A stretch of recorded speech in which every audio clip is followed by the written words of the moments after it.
係啦，而家唔好。即係個文件係咪唔可以拎走啊？唔係一陣間如果邊一份唔可以拎走嘅咧？你會話俾我哋聽？我會話俾你哋聽嘅。OK. Okay. Can we bring the papers with us? The meeting will re-adjourn.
有關官員已經到咗啦，咁我哋 All right, we have the officers from the administration present with us. First of all, we would like to welcome Mr. Wong Kim Sing, Secretary for Environment, Ms. Christine Low, Undersecretary for the Environment, and also the representatives from the two electric companies.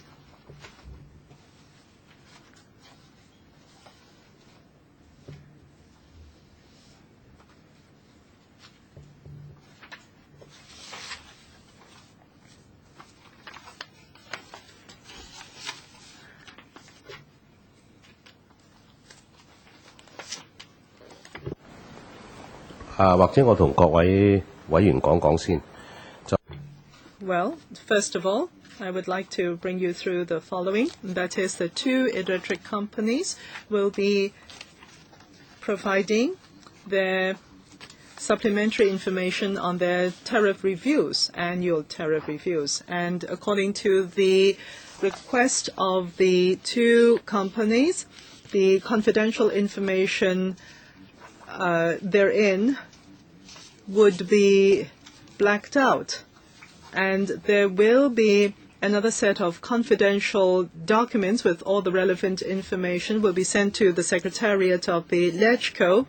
For members who are not members of this panel, if they want to read the documents, will be able to, starting from tomorrow, refer to the archives of the LegCo. As for last year's review, that the figures and information will be treated in the same manner. And the Secretariat has issued information from the two companies listing out the reasons why the information contained and as mentioned just now should be treated in confidence. And I would like to urge that you pay attention to this.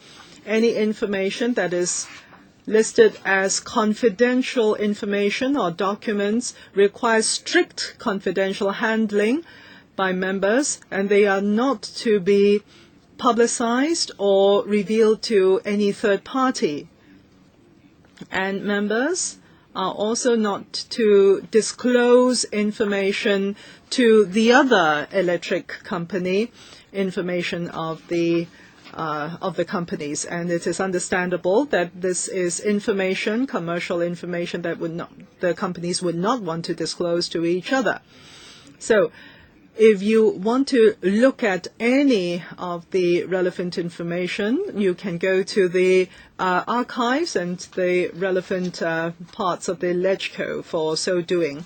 Now, if you have no questions concerning the confidentiality part, I would like to welcome the two electric companies. Hopefully you come to this meeting only once a year.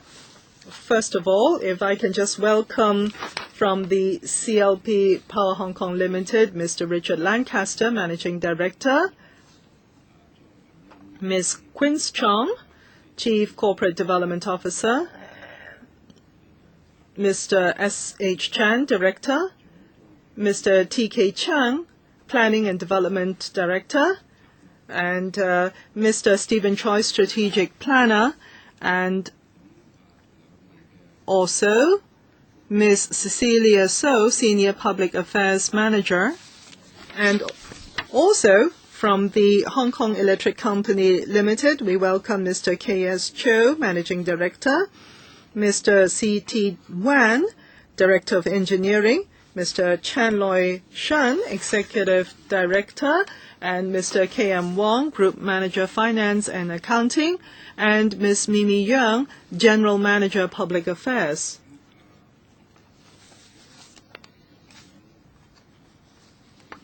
Well, would Mr. Wong want to take the lead? Yes, thank you, Mr. Chairman. In fact, we want to leave more time for the two companies to explain the raise in tariffs. And for the SCA, we are the gatekeepers, as you know, that we have asked the two electric companies to, within the framework of the SCA, to submit their proposed tariff rises as early as October, so that there will be sufficient time for discussions on both sides so that there can be a reasonable range reached. Thank you, Mr. Chairman. All right. First of all, we would like to ask the Hong Kong Electric Company Limited to start with the introduction concerning the tariff raises. Mr. Cho or Mr. Wan? Mr. Cho. Chairman, members, the tariff comprises of two parts. One, basic tariff. The other one is a fuel clause charge. I will now first talk about the basic tariff. For the Hong Kong Electric, under the new scheme of control agreement, it has remained steady in the past 4 years. The ups and downs has never exceeded 1%. And because of material increase and also increase in operation cost, there is a need to increase the basic tariff slightly from 94.1 cents per unit to 94.7 cents per unit. That is an adjustment of 0.6 cents. Fuel clause charge is also slightly increased as a result of increase in fuel cost from 37 cents to 40.2 cents. That is an adjustment of 3.2 cents. And as a result, we have to adjust the tariff for 2013. The net tariff will see an increase of 2.9%. That is 3 cents 80. It will start on the 1st of January next year. The increase of 2.9% is moderate and is lower than inflation. We think that it will be accepted by the public. In order to encourage energy conservation and to allay the burden of low consumption families, we will launch a new scheme called Super Saver Discount, and we will also enhance the regressive structure. We think that 18% of domestic users and 44% of non-domestic users will not be affected by this tariff adjustment. And I will now defer to Mr. Wang. Thank you. I believe that members have got in their hands a PowerPoint and two attachments. One is HECA and HECB. HECA is in relation to the 5-year development plan from 2009 to 2013, and annex HECB is the justification of the tariff adjustments. Because of time limitations, I will focus on the PowerPoint, and I will refer members to the relevant parts in the annex for the information. Next year, the basic tariff will be increased from 94.1 cents to 94.7 cents. That is an adjustment by 0.6 cents. And in relation to the fuel clause charge, that is, a company known as the fuel surcharge will be increased from 37 cents to 40.2 cents. That is an adjustment by 3.2 cents. The net tariff will be increased from 131.1 cents to 134.9 cents. That is a net adjustment by 3.8 cents. In other words, 2.9%. Detailed reasons for the increase can be found in HEC B pages 2 and 3 in the Chinese version. The major reason is B, that is the increase in operating cost, and E, others, mainly and tax expenditure. In D, the balance we have allotted $300 million from the tariff stabilization fund to cushion the increase. For fuel clause increase, you will find it on page 5 of HECB. We have a high fuel cost, but it is still slightly lower than what we expected. That next year will be slightly more expensive than the fuel cost of this year, and I will give you detailed information later. You will find in this slide tariff movement from 2008 to next year of the Hong Kong Electric. Basic charge has remained stable from 2009. And in relation to fuel clause charge, there has been a significant increase because starting from 2010, we have doubled the use of liquefied natural gas. And the new cost of LNG is about 4 times higher than that under the old contract. You will find in this slide the change of basic tariff from 2008 to next year. Over the 5-year period, there is only a slight increase or decrease. Basically, it remains stable. All in all, there has been a drop compared to 2008 by 19%.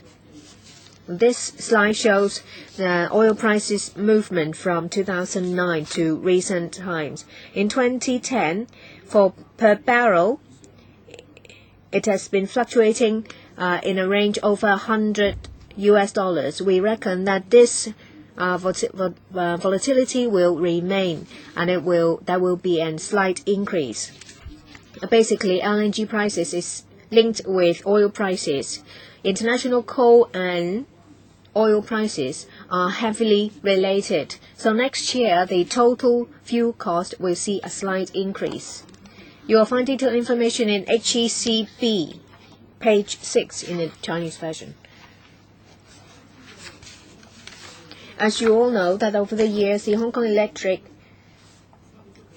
are not able to recover fuel cost from the tariff. So all along, there has been a deficit in the fuel clause recovery account. This is unhealthy, and it should not be persistent. We think that the deficit will be about 860 million. We hope that next year it will be reduced to about 500 million. And in relation to tariff structure, we will continue to improve it. First of all, I would like to talk about the domestic tariff. There are 7 blocks in the regressive structure for domestic tariff structure. The first one is those that are under 150 units, that use under 150 units, the basic tariff will not see any increase. And we will introduce a super saver discount. And if any household use less than 150 units in any month, we will give a 5% discount on that bill. This provides incentive for customers to save energy. At the same time, it will reduce the electricity charges for low-consumption families. We've been providing concessionary tariffs for those in need, and this will continue. For the 4 types of households receiving CSSA, they are namely elderly people, single-parent families, the disabled and unemployed people. We will continue to give a 60% discount for the first 200 units in each month. And if in a month they use less than 150 units, they can at the same time enjoy the 5% discount under the Super Saver discount. For non-domestic tariff structure, it is also a progressive structure. It will be further enhanced. It will be increased from 3 tariff blocks to 4. For the lowest block, it is below consumption level below 500 units. The net tariff will remain unchanged. And as a result of the enhancement of tariff structure, next year, the impact on domestic and non-domestic customers will be like this, as shown in the as shown in the table. On the left-hand side, domestic customers. For those using less than 150 units because of the Super Saver discount, they can at most save $4.70 a month. And this accounts for about 10% of our customers. That is, those using under 100 units. And those using above 100 units and below 150, they will not see any increase. And for customers using less than 275 units, the bill increase will not be more than $3. And this group accounts for 41% of our customers. And for households using less than 500 units, they will see an increase of no more than $13.20. And this group accounts for 69% of our total customers. On the right-hand side, you will find the impact on non-domestic customers. 44% of our customers use less than 500 units. That bill will remain unchanged. And for those using less than 700 units, their monthly bill will increase by no less than $8. 70% of the customers using less than 1,700 units will see their bills increase by no more than $49.20.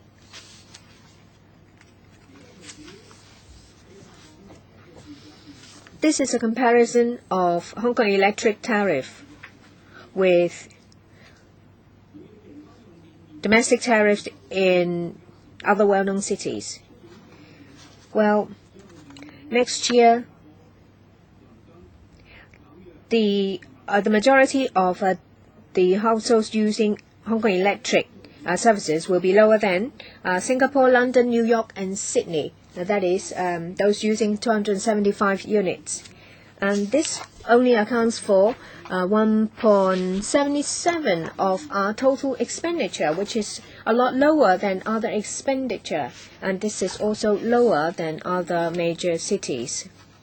So we have quite a high affordability in this regard.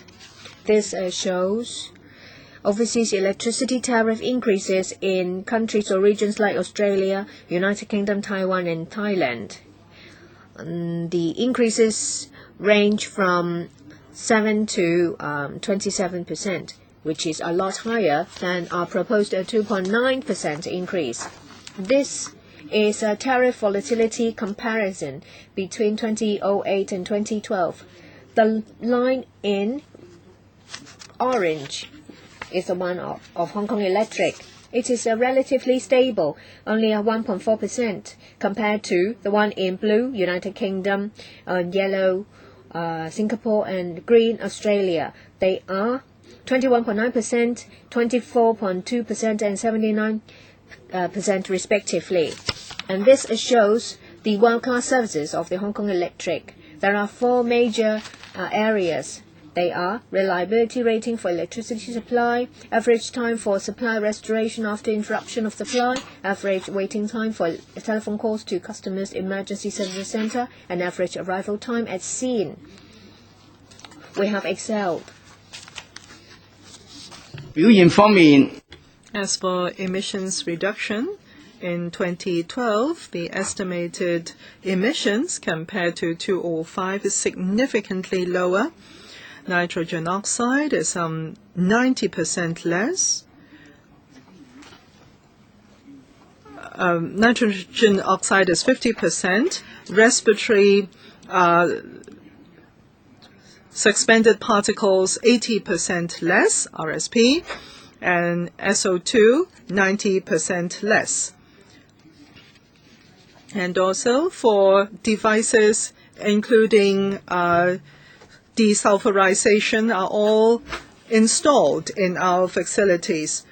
Mr. Chairman, we aim for reliable service and good service to our clients and to satisfy the policy targets of the government. Next year, for the 2.9% increase in tariffs compared to many cities is much lower. And I now complete my introduction. Thank you very much. We now ask the CLP Electric Company, Mr. Lam, will you be doing the introduction? CLP appreciates the community's concern for electricity tariffs and also for saving energy. So we have taken steps to keep our tariff at a reasonable level and also introduce measures that will encourage better energy saving. For 2013, our average basic tariff will remain unchanged. This has been possible as a result of careful cost control, but also higher than expected sales of electricity during the hot summer months of 2012. The tariff increase that we foresee for 2013 is primarily driven by higher fuel costs, and this is largely due to the importation of new natural gas supplies from the West to East gas pipeline. These new gas supplies are at the prevailing international market price, but they are 3 times higher than the gas contract that we signed 20 years ago, which is our existing supply, when commodity prices were significantly lower. We strongly support measures to save energy and to encourage our customers to save energy, and we'll be introducing a new measure to encourage energy conservation. Under our new tariff package, about 700,000 households, that's 35% of all our residential customers, will see no increase in their electricity bills, and if they do save energy, will enjoy a small reduction in their electricity bills depending on their consumption level. Similarly, for business customers, 130,000 small business customers, which is 44% of all our business customers, will similarly see no increase or even a small reduction in their electricity bills depending on their consumption levels. I will ask my colleague, Mr. Chang, to explain the details of our 2013 tariff package. Thank you. 陳生唔該。邊位啊 ？Sorry。張生。張生。係，多謝主席。我會接住落嚟就。Yes, Mr. Chairman, I will go into the details concerning the 2013 tariff adjustments for CLP. In 2012, our basic energy basic tariff was 84.2, and the average total tariff was 102, with fuel clause charge 17.8. And we have offered a one-off rent and rate special rebate, and the resultant average net tariff was 98.7. And for 2013, our tariff will remain unchanged for our average basic tariff at 84.2. Fuel clause charge will be at 22.4, and the average total tariff will be 106.6, which is a 4.5% increase. We will also offer a one-off rent and rate special rebate of 2.1 cents, and the resultant average net tariff would be 104.5 cents, which is a 5.9% increase from the year before. I have mentioned that there will be a rebate, a new energy saving rebate, and this is to help low consumption clients and to also encourage lower consumption and more conservation. For small business customers and for some of our domestic customers, we will be offering a rebate, and that is for lower usage customers, the rebate will be higher. For domestic customers, we believe some 35%, which is 700,000 of our domestic customers, and 44% of our small business customers, meaning 130,000 of our small business customers, the tariffs will remain unchanged or may actually experience a small decrease in their electricity bills. We will also introduce a 6th block to our domestic tariff for less than 1% of our domestic customers who use more than 5 times the average consumption.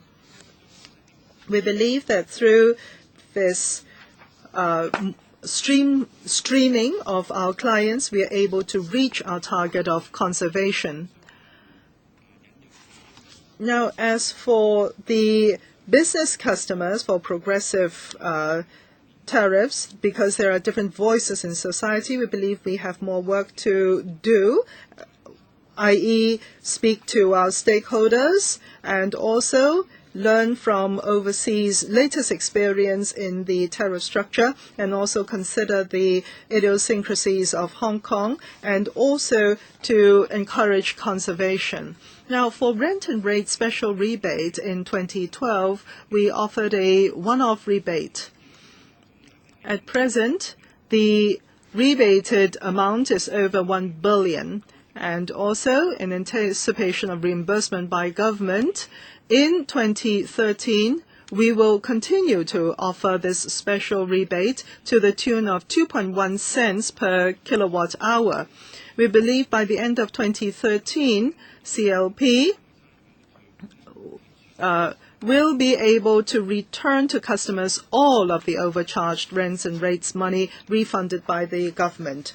So for 2013, the tariff impact for our customers would be as follows. First of all, for domestic or residential customers, for low consumption bills, that is from 0 to 400, which would be about 35% of our total customers, that is 700,000 customers, there will be no change up to a very small reduction of the bill.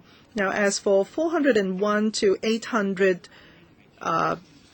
kilowatt hours consumption per bill, 35% of our customers, again, also 700,000 customers, their tariff impact would be up to 23 Hong Kong dollars per month.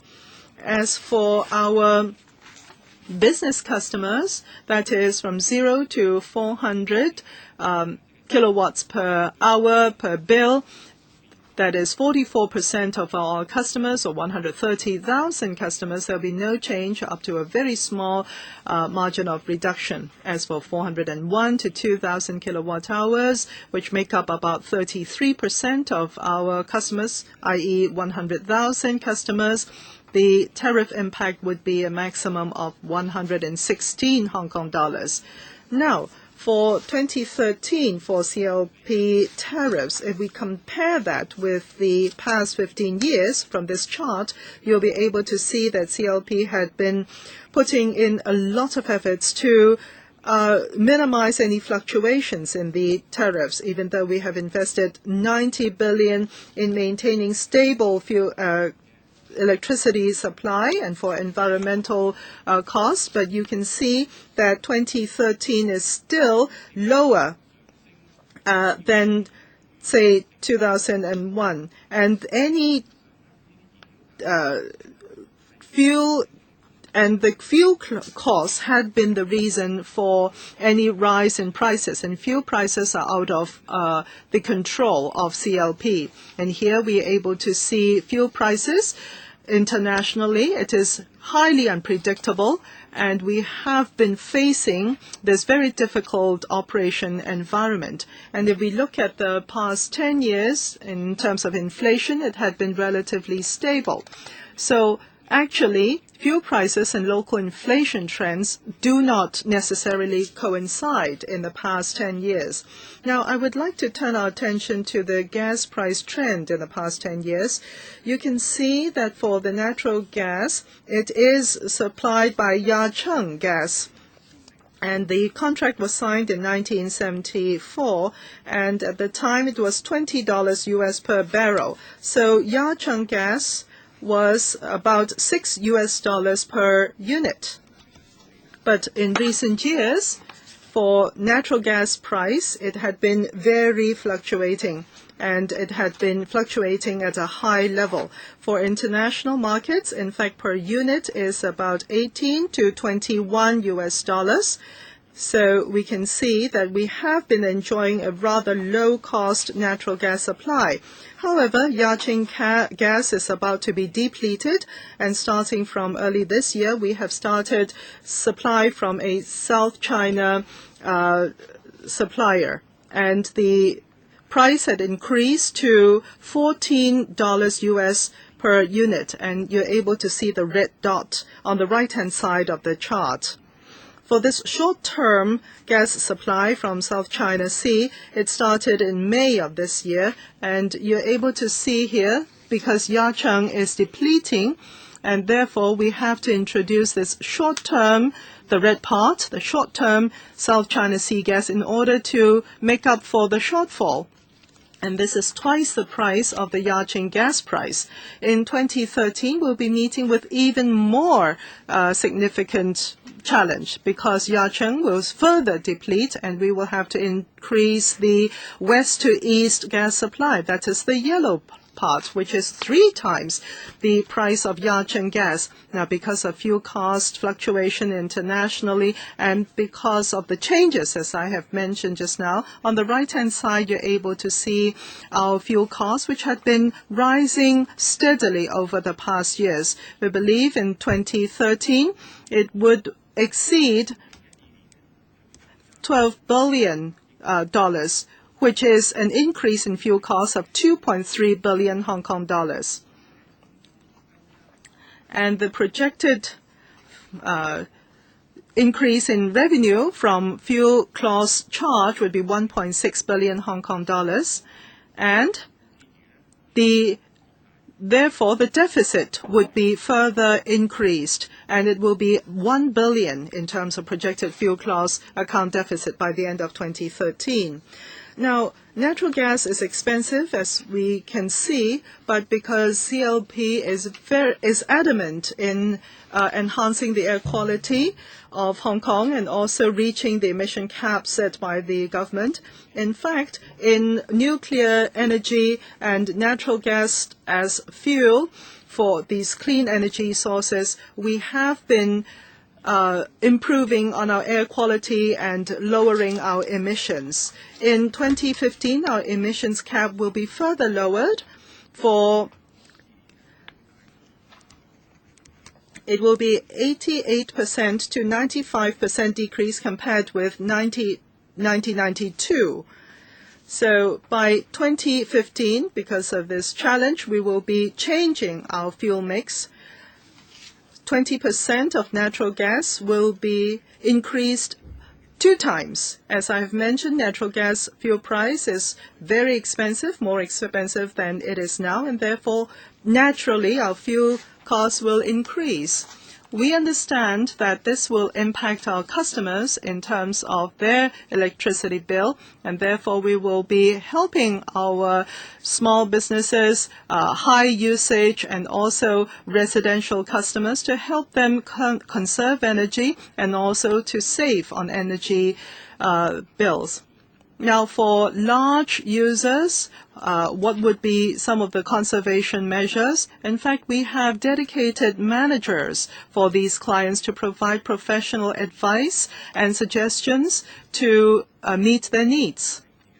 I can give you some examples here. For example, the airport authority had reflected to us in the past 2 years, even though the handling for carriages as well as for planes and passengers had been increasing by over 10%. However, the energy usage had only increased by 0.7%. MTRC, with the new lines coming into, two lines coming into operation, in 2014, the increase had only been 3%. And also from 2007 to 2010, even though the retail flowage had increased significantly, as well as passenger flows, and also the operation hours, however, the energy usage had decreased by 7.8%. And all these point to the fact that we have been helping our customers to save energy.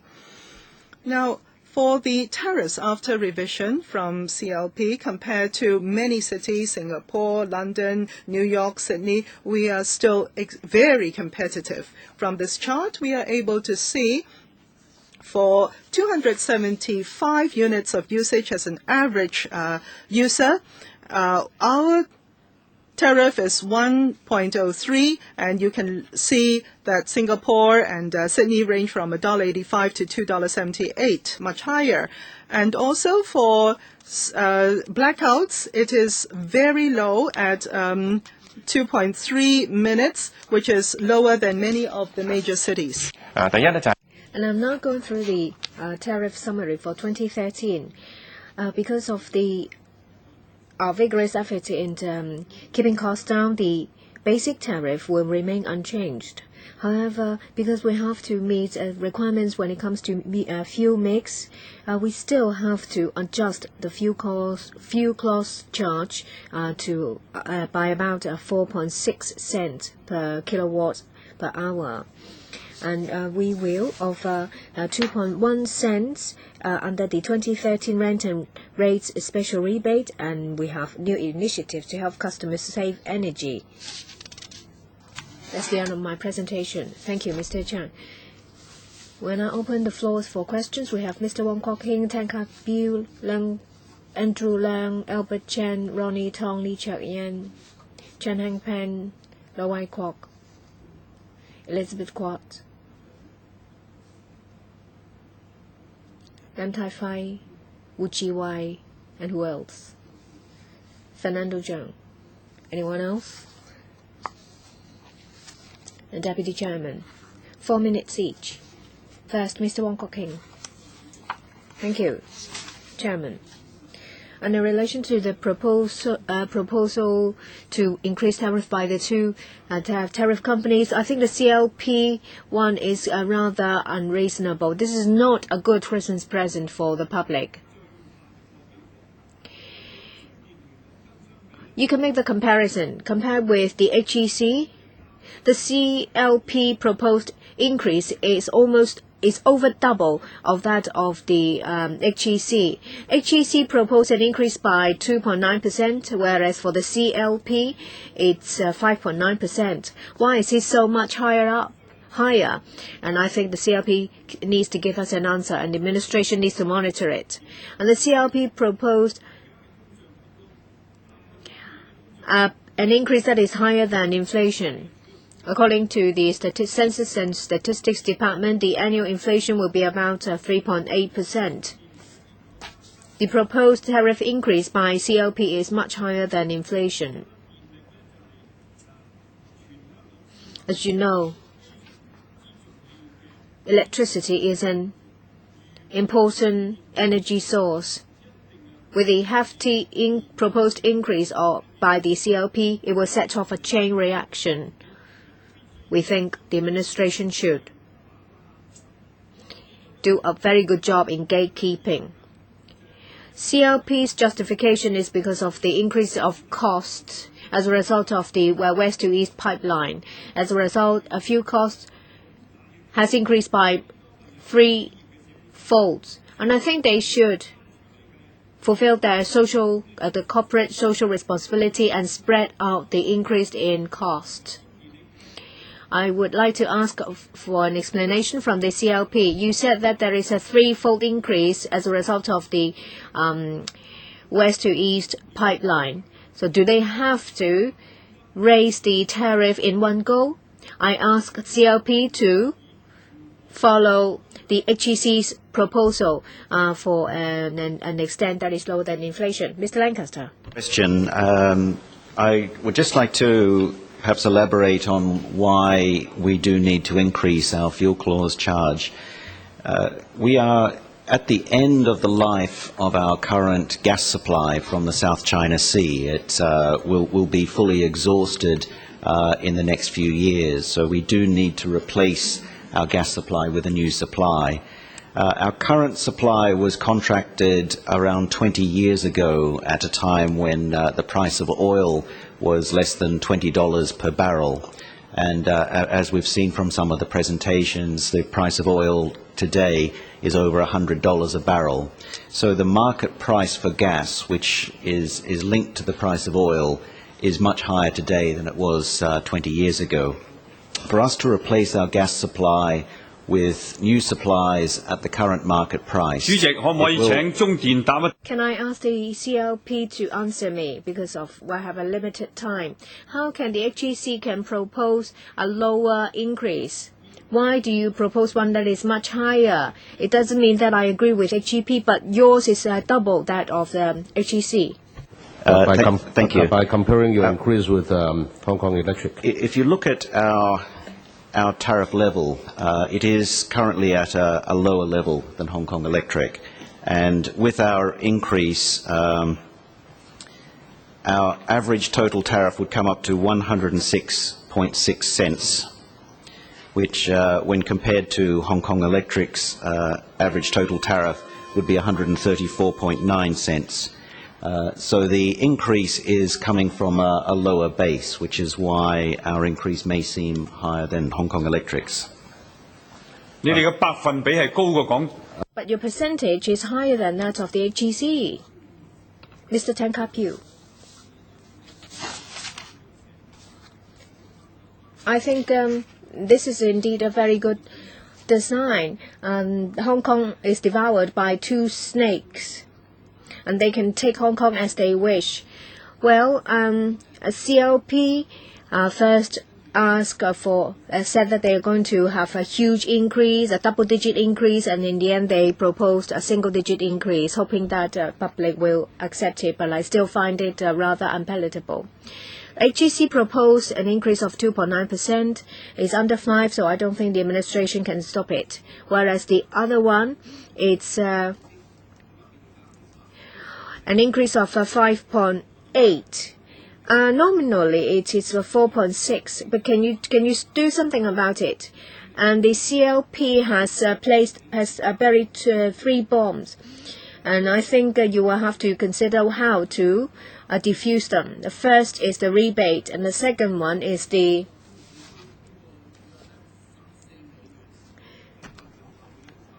depletion of the South China Sea gas. The third one is the increase of LNG to about 50%. There are 3 bombs. What can the administration do? Perhaps we hear first from the administration. Vivian.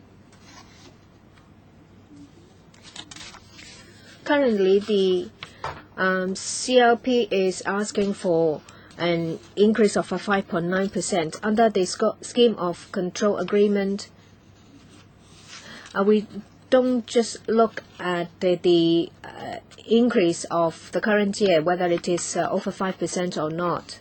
In 2008, when we worked on the 5-year development plan with the 2 power companies, they had given us a forecast of the basic tariff. When it comes to the 5%, say for example 2013, the increase of basic tariff, we've heard from the 2 power companies, tariff comprises of 2 parts, basic tariff and fuel clause charge and other rebates. And for the basic tariff, if the increase for 2013 is not higher than the forecast on the 5-year development, i.e. 5%, then they don't need an approval from the administration because it has already been given.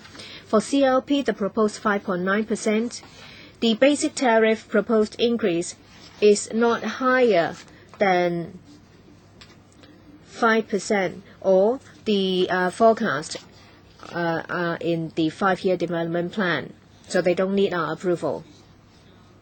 That means the increase of 5.8%, you can't stop them, and in the future, even if they ask for 58%, then you can't stop them because they're only asking for an increase in fuel cost charge. Is it the case that you can't do anything?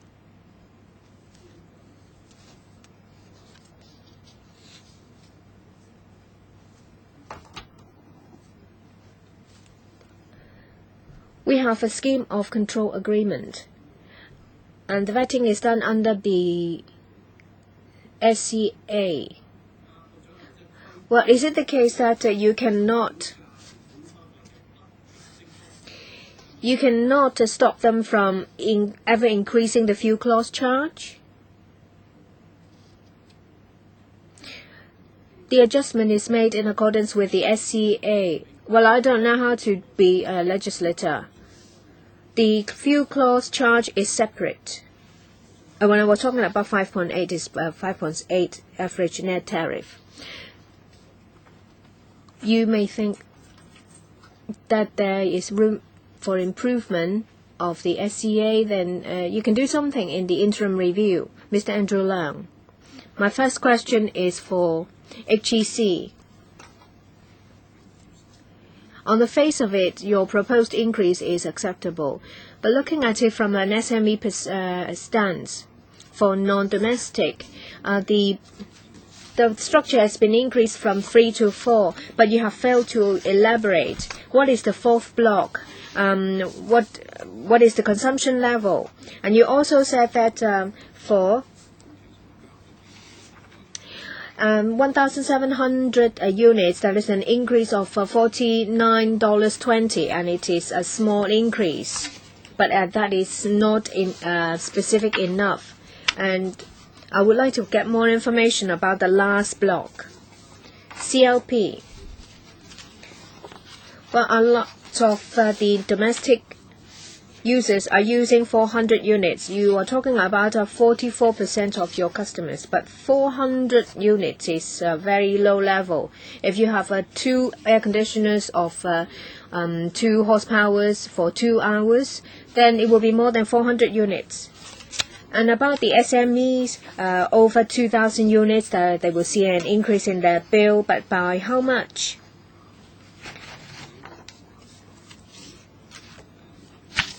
We are very concerned about SMEs and the impact on SMEs. Could you please answer about the actual percentage? Perhaps I will defer to Mr. Wen about the 4 blocks and the 1,700 units.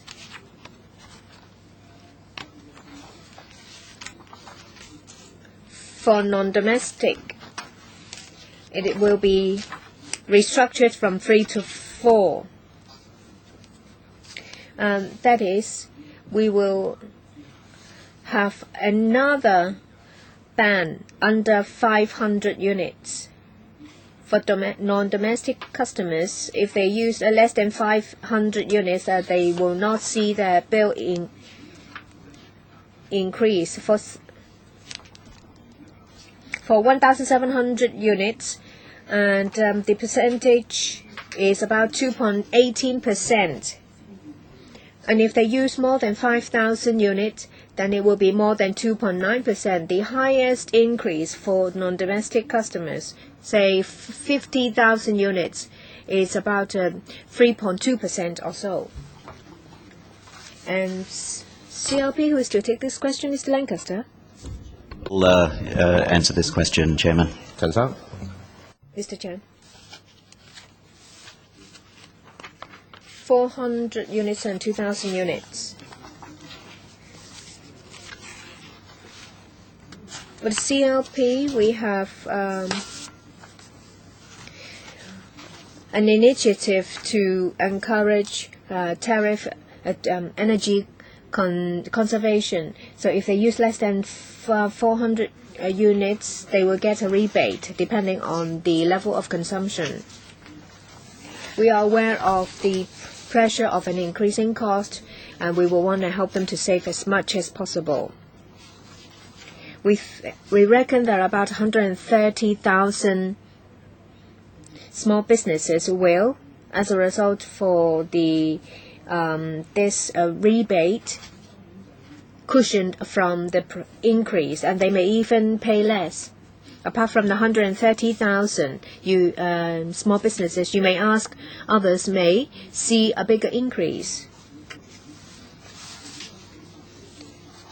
For those using between 400 and 800 units, I'm talking about businesses,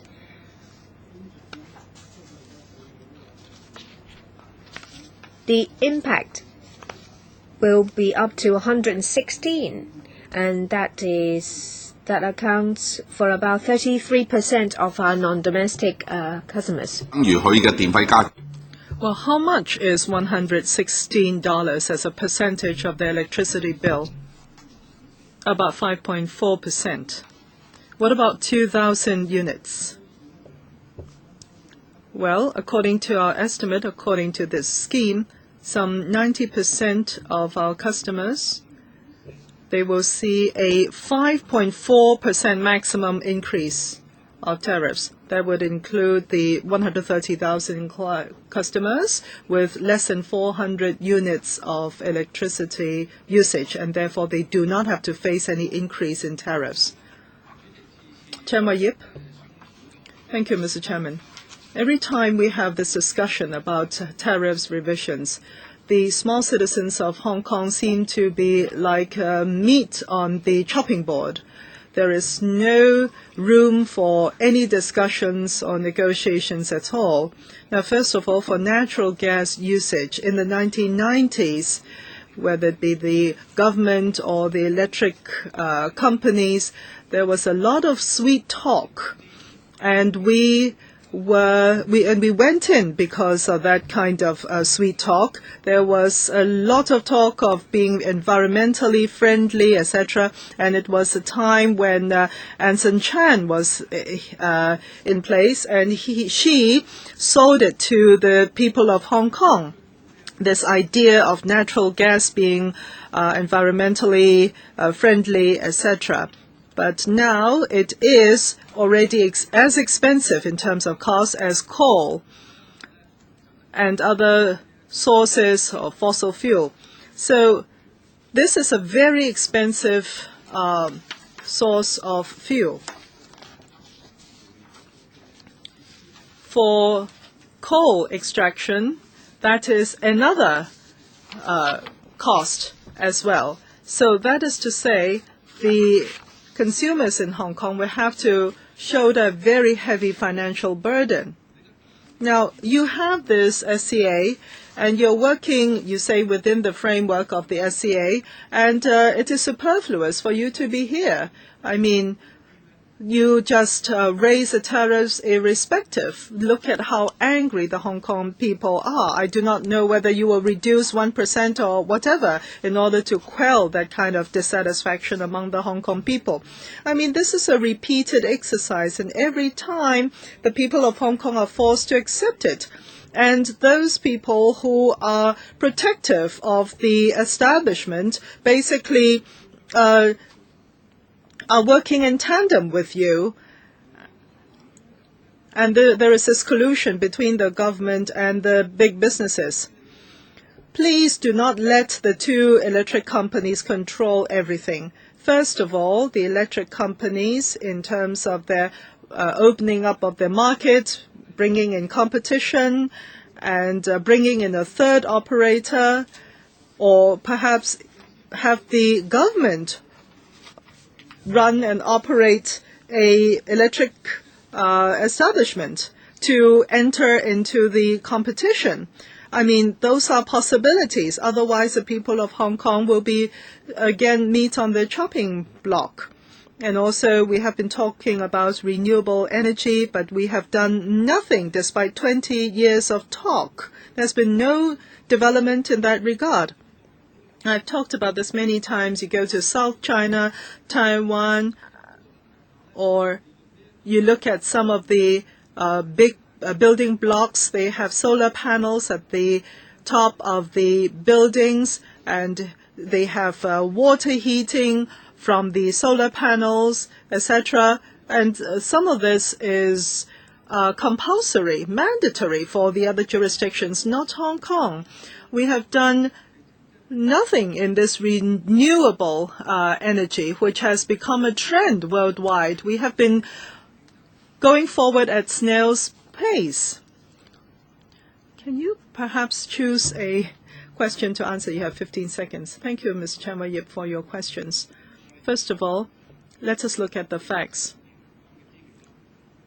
Looking at the information provided by the two electric companies, if we look at the Singapore market, and also if you look at the cases, you have to understand the comparison as well. To answer your question, there will be a comprehensive review, and also on your point of opening up the market for further competition, and also on renewable energy. Ronnie Tang, well, every time we come here, we are very apprehensive. We don't know how much we will be cut, how deep will we be cut by the two electric companies. But nevertheless, Mr. Chairman, I think they will have to understand, the two companies, that they dump us with a lot of figures and data and information right before the meeting. And this is not even comprehensive information under the pretext of commercial secrecy and confidentiality. And the two companies actually calculate differently the tariffs. I think this is really too much for the members. I mean, I formally propose that we have a specific meeting, a special meeting, to ask questions of the two companies. Now, I have very little time, but I have 3 questions here. First of all, impact on the customers. I really don't get it. CLP, in terms of their banding, altogether it is 100%, but not for Hong Kong Electric. It is over 100%, but not 200%. I'd like to know how you calculate impact on customers. For non-residential customers, 49 cents extra. How many will have to pay 13 cents extra? Please, give us the figures. And also, on the fuel cost, I also do not know what the criteria are. Well, CLP says 6.3% increase. Hong Kong Electric said 2.4%. I mean, you both buy from the market. Why is there such a big discrepancy? Can perhaps CLP explain why? Mr. Chairman, another third factor on contributing to raising of tariffs. 1.1% for operation cost increase for CLP, but for HKE it is 5.8%. Why is your operation cost so much higher? And CLP, they are basically in the same business, but they are larger in scale. They are 1% increase. Can you lower your operation costs? I don't know. Maybe there are a lot of hidden reasons and factors, but just looking at the data, we are at a loss as to the reasons. Perhaps we get the feeling that you already have set the tariff increase and you're just working back to give us some numbers. Perhaps you will allow time for the two companies to answer your questions, these 3 questions. Mr. Chan or Richard? On the differences in our fuel sources, fuel prices, CLP and Hong Kong Electric buy coal from the same market, but our gas suppliers are different. The main reason for our increase is because we're replacing our current supply with a new supply. So our circumstances are different than Hong Kong Electric. Regarding our operating costs, perhaps I'll ask Mr. Chan to address that question. Chen Sang. Yes, Mr. Chan. Thank you, Mr. Chairman. Thank you for the question. Now, Mr. Chan talked about the 6.3%. I'm looking at Annex CLPB. this is actually cent, 6.3 cent per unit. So this is not percentage. No, can please answer my question and not Mr. Chan's question. Well, I'm sorry, this is Mr. Tong's question. Well, actually, I want Hong Kong Electric to answer the question. I do not know why the operation cost is 5.8 increase, and also the sum total is 160% altogether, or something like that, and not to 100%. Thank you, Mr. Chairman, for the question. In the PPT, we have only mentioned the customers that will be impacted in a bigger way. Now, for 500 units usage, it will be 70% of our customers, 92% for 1,000 units usage, and 100% for 2,500 units. And you mentioned just now that the table did not show certain numbers, but I can tell you for 1,000 units per month, it would be 92% of our customers, and the increase would be 2.34%. And 1,500, it is 2.7% for 2,500 units, which is less than 1% of our customers. The increase would be 6.54%. Would I have answered your questions concerning the impact? Please give us a written submission after the meeting. And please explain the high operation cost. Well, you've exceeded your time, allowed time. Can you please give us a written submission? Yes, we can do that. Mr. Lee Chuk-yen?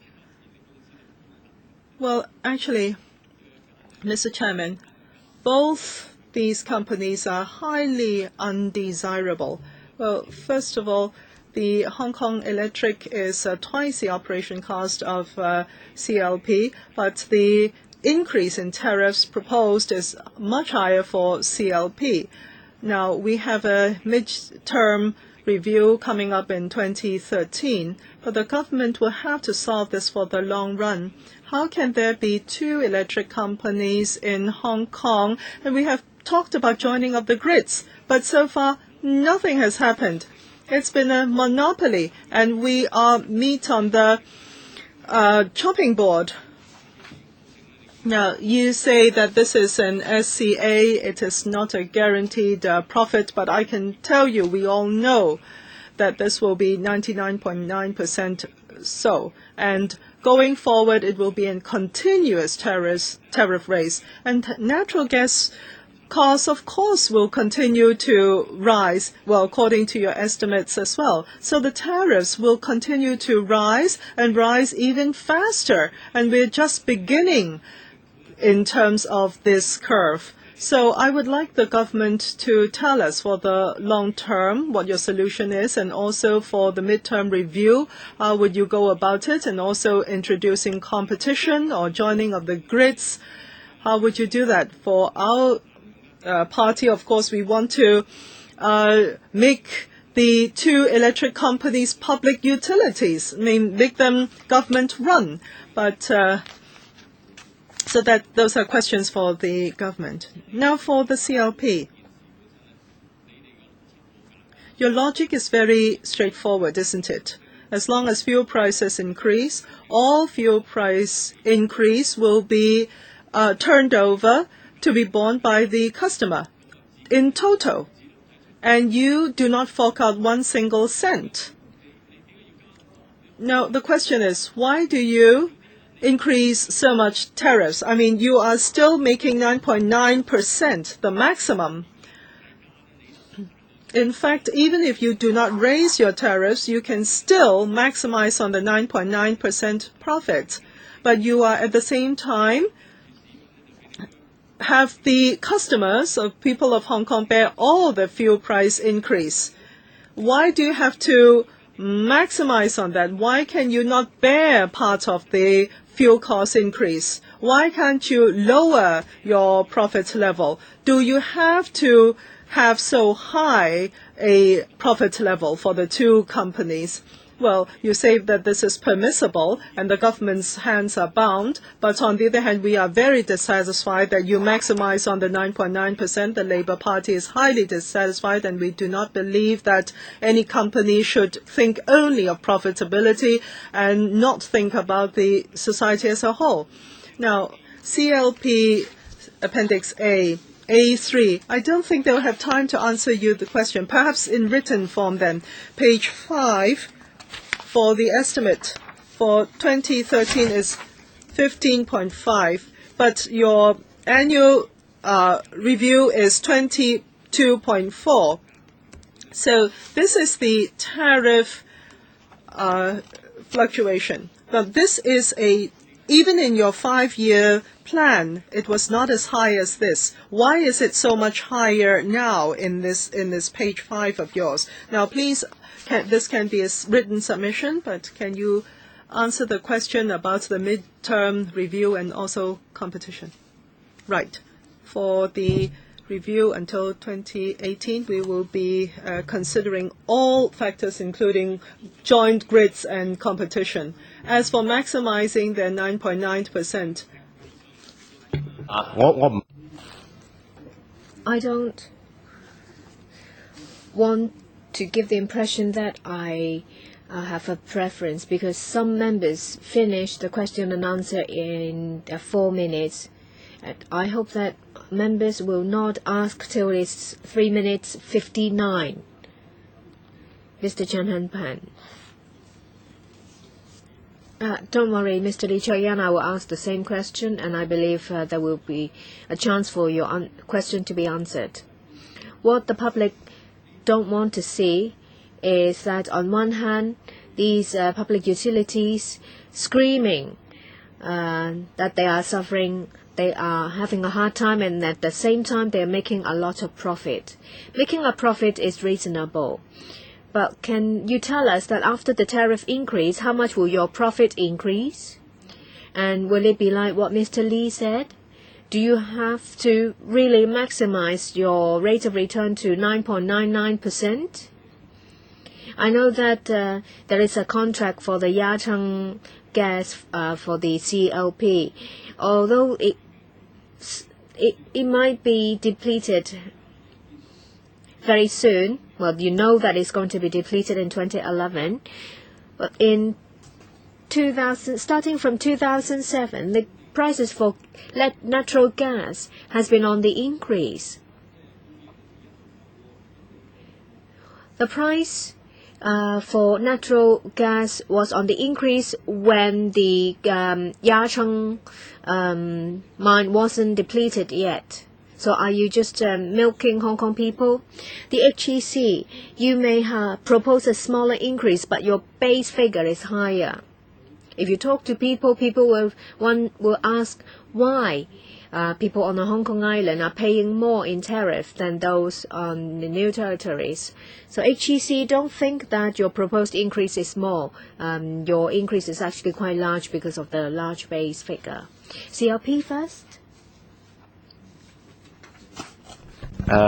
There are a number of factors that affect the calculation of our basic tariff, and aside from the permitted return, the level of investment and our operating costs, all are factors. And we need to make sure that we are supplying reliable and clean electricity to customers in Hong Kong. Since 1997, our basic tariff is actually lower than it was in 1997. And over that time, we have invested more than 90 billion Hong Kong dollars to meet the requirements for electricity supply. So we do keep our costs and our level of investment down to the minimum, and I think that record should be recognized. Now, with fuel costs, we have no control over the market price for fuel. We do need to import 100% of energy into Hong Kong, and we need to purchase all our fuel on international markets.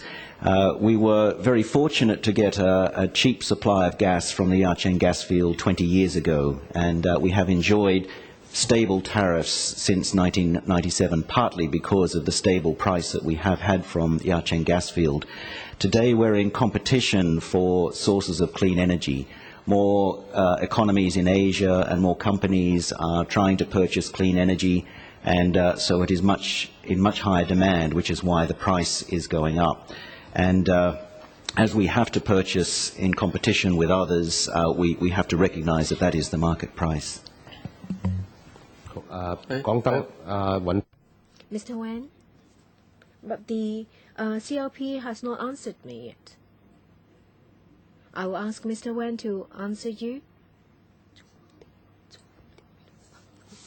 Well, actually, it's HEC who is going to answer. Your base figure is high.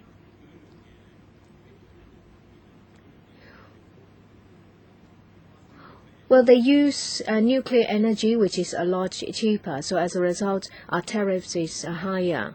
Mr. Lo Kwok.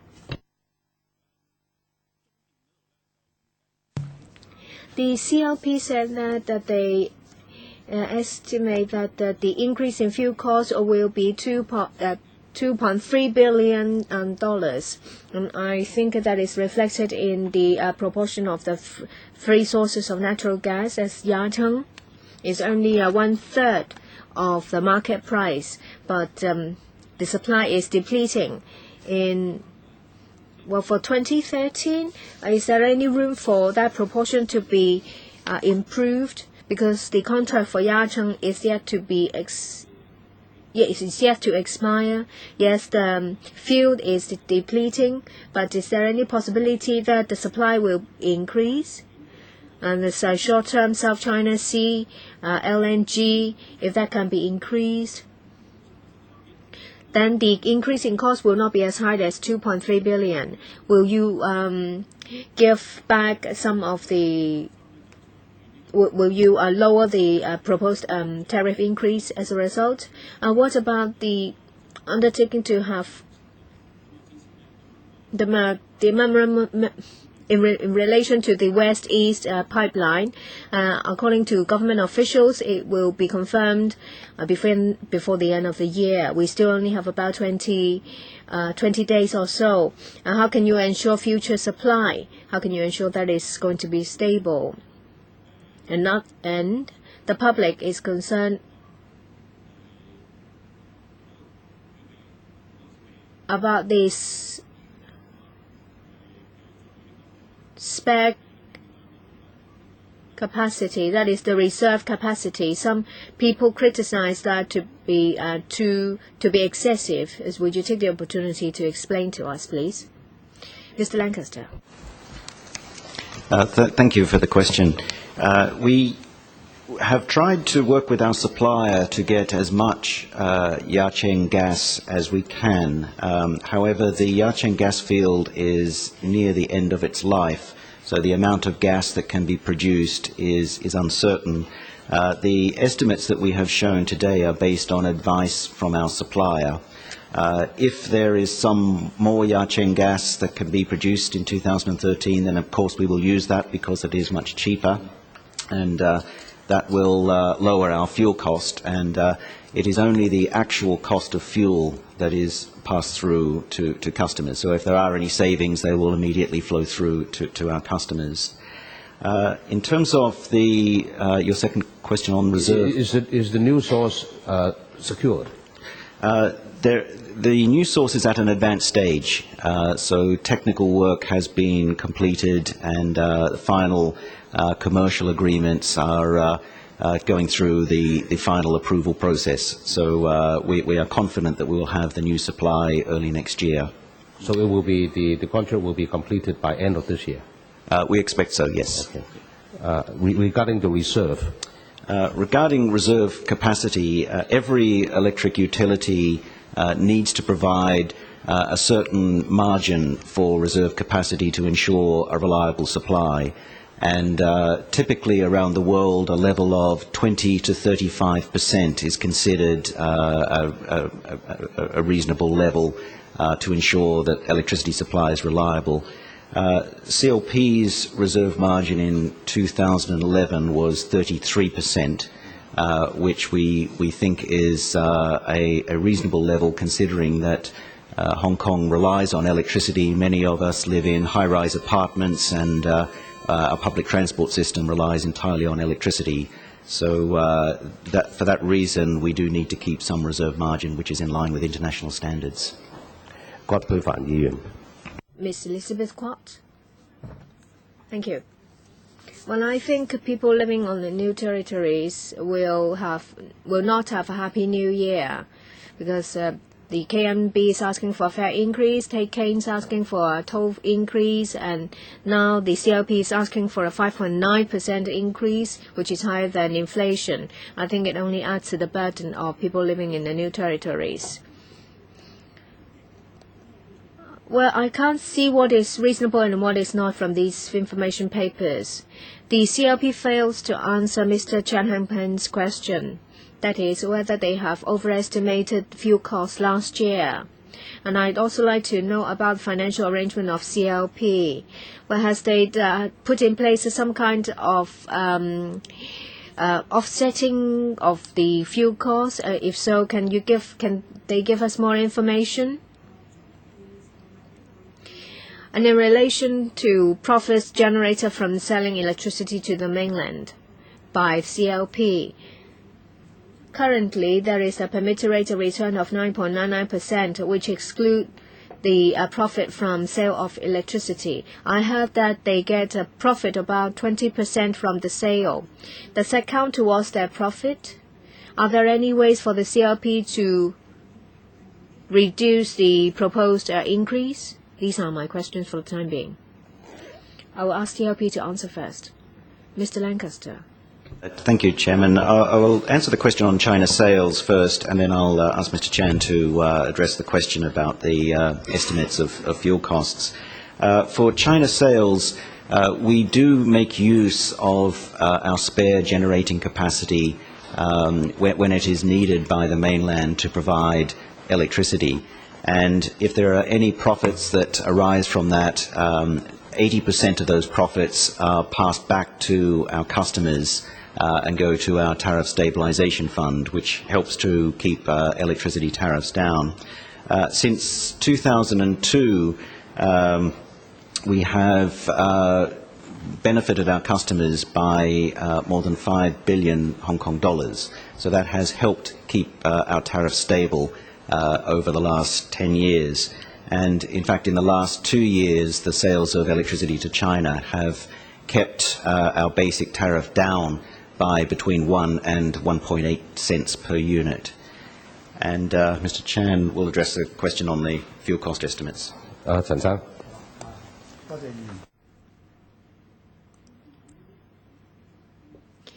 In the procurement of coal, the CLP has adopted a multi-pronged approach. What we have in place is offsetting. Well, before we do that, we have to consider cost incurred. And if in the coming year or two, if we all forecast to be an increase in fuel cost, and we act accordingly, there will be cost incurred. And we have short, medium-term measures in place. Say, for example, if we estimate to be an increase in demand, we will first calculate the fuel mix. That is, how much will be in coal and how much will be in natural gas, and we work out the demand. Yes, I get an idea. What you mentioned about fuel mix, I see from your information that last year there was an increase of $2.3 billion in increase of fuel. You have LNG, you have coal, and what are the proportions? I mean, what is the percentage of LNG out of that? The 2.3 billion is the overall figure. This includes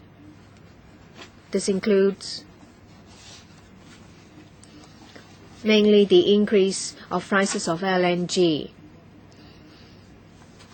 The percentage of coal is low. We estimate the price of coal will to increase in the next year, but it will be moderate. The main reason for increase of fuel costs is from LNG because of an increase in use and also an increase in the procurement cost of LNG. What about last year? Did you overestimate the fuel cost?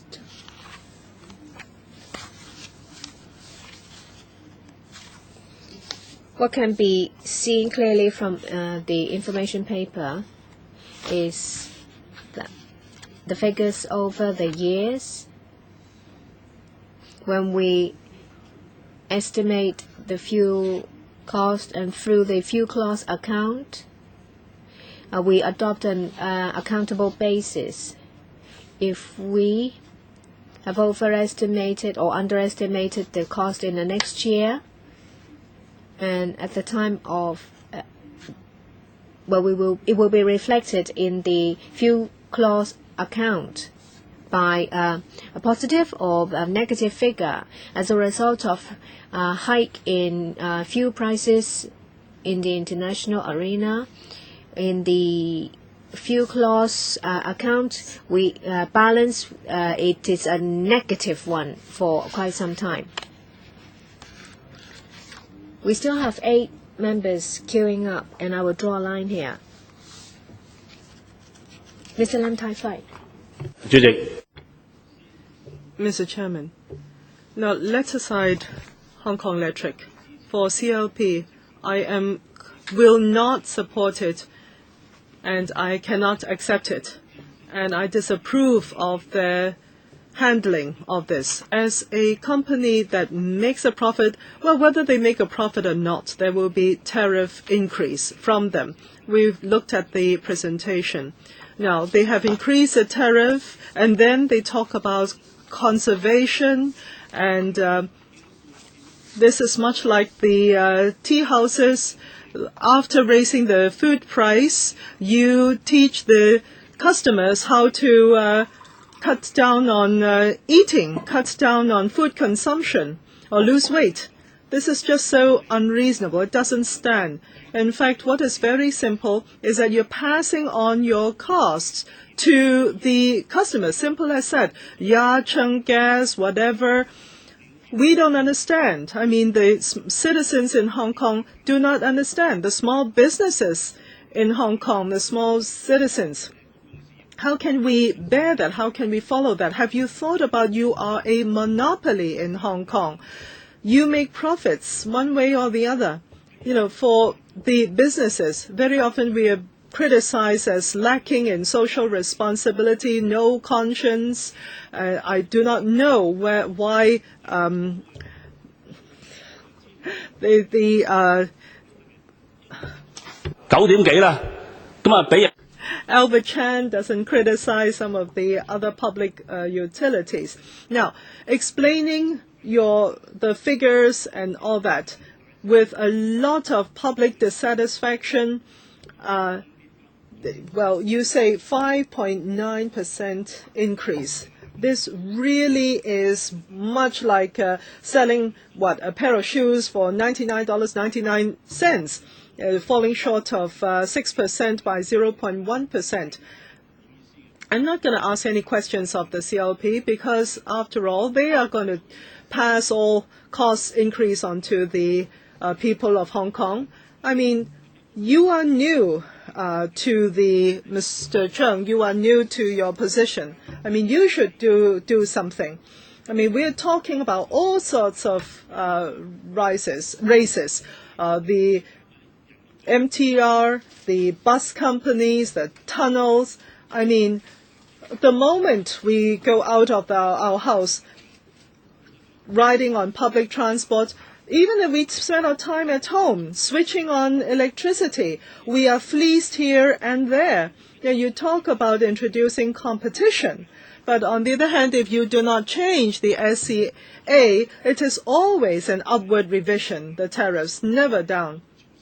So I would like to hear from the administration, how can you make this more stringent so that the small citizens of Hong Kong, the small businesses of Hong Kong, will cease to be fleeced by companies such as these? Well, thank you for your question. For the midterm review as well as for the 2018 market review, of course, these are opportunities to have discussions with the public of Hong Kong concerning the reliability and reasonable pricing of our electricity.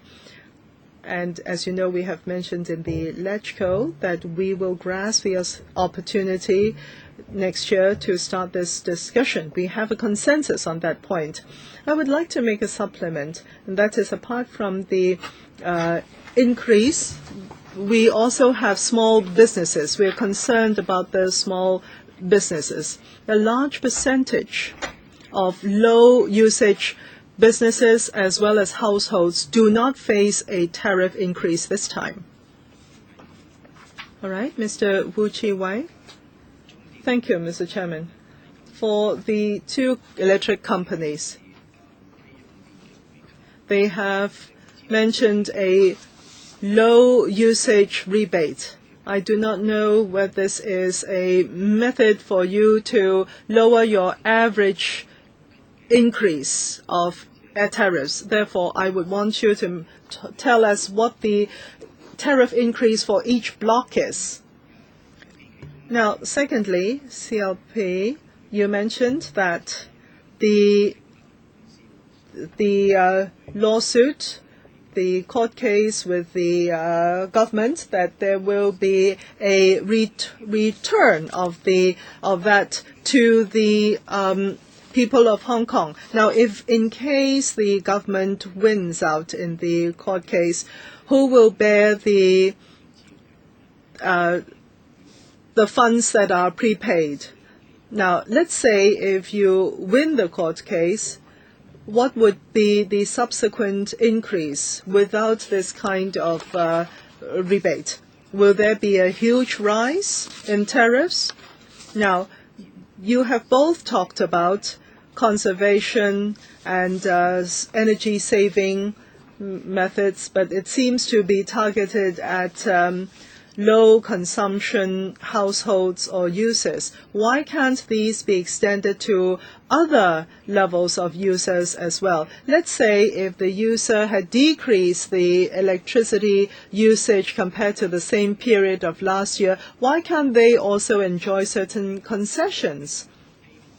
And that would be in keeping with the air quality improvement target that you set for yourself, or the commitment you set for yourself. Why do not you use this method? Who will answer that question? Thank you, Chairman. One of those questions was specific to CLP around the rent and rates rebate. But first, I'll just explain about our principle for our tariff block structure. We try to promote energy conservation, and the principle that applies to that is customers that use above average quantities of energy would be charged at a higher price, and customers that use below average energy would be charged at a lower price. So our tariff structure has an inclining block. The more electricity you use, the higher the price.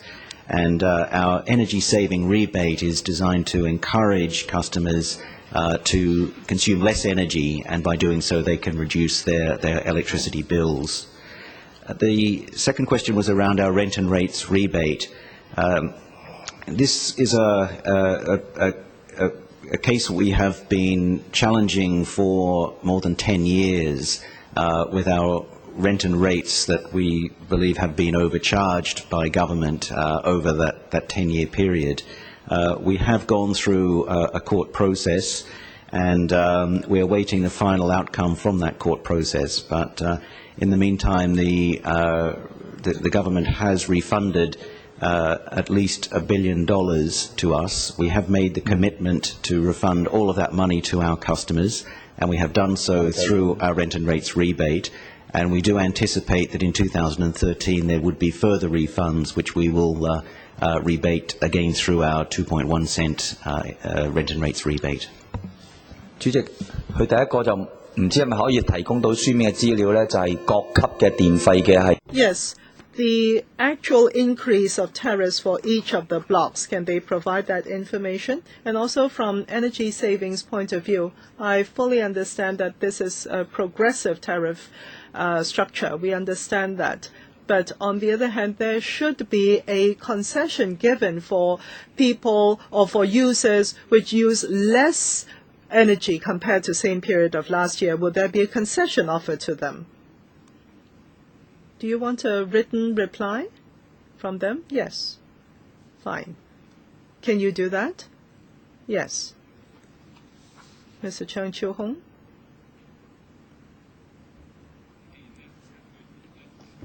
According to your interim reports, for 2012, it is 4% increase, 3.24 billion. And for Hong Kong Electric, it's 1.7 billion. So I would say that that would be a double. The two companies are raking in profits of billions of dollars, and they're still asking for tariff rises. Now, even the Executive Council cannot veto the increase this time. Everything is within what's permissible in the SCA. We can't even complain. And secondly, they are maximizing on their profits, the two companies. But in fact, the two companies can have the capabilities not to do so. We have the fuel clause charge as well as the tariff stabilization fund. Of course, there are instances of negative balance for these. However, the two companies have enough financial means to lower the level or the range of tariff increase. And I regret that that has not been considered by the two companies, and they disregard the welfare of the people of Hong Kong. For the tariff stabilized fund, in their interim report for Hong Kong Electric, it has increased, and even for the CLP, they have the fund. The fuel clause charge had been lowered in terms of the burden for CLP. So my question is, for 2013, what are the strategies that is permissible in our SCA? Well, actually, the SCA does say that the government will have the power to legislate and to legislate in lieu of the SCA when it comes to term in 2018. What are your plans from the government? Yes. Mr. Chairman, Mr. Chairman, because of the limitation of time, I cannot give a very complete answer, but we have come to the lecture to say that we will be taking up the interim review as soon as possible next year. And what we can do that in the interim, and in the longer term, we will do that in the double-pronged approach, so as to reach a reasonable price and also to attain environmental considerations, etc. Mr. Wan, concerning Mr. Cheung's question about the fund, the tariff stabilization fund, and also the balance of that, and also the balance for the fund fuel clause charge. If you look at HTCD, you will be able to see that the fund is 440 million for the tariff stabilization fund. And also, in talking about the review for this year just now, I said that in order to lower the basic tariff increase, we have used the stabilization fund, and we have used some $350 million to lower the increase for basic fuel. So that the balance will be lower than 90 million for the stabilization fund. So we have done what we can.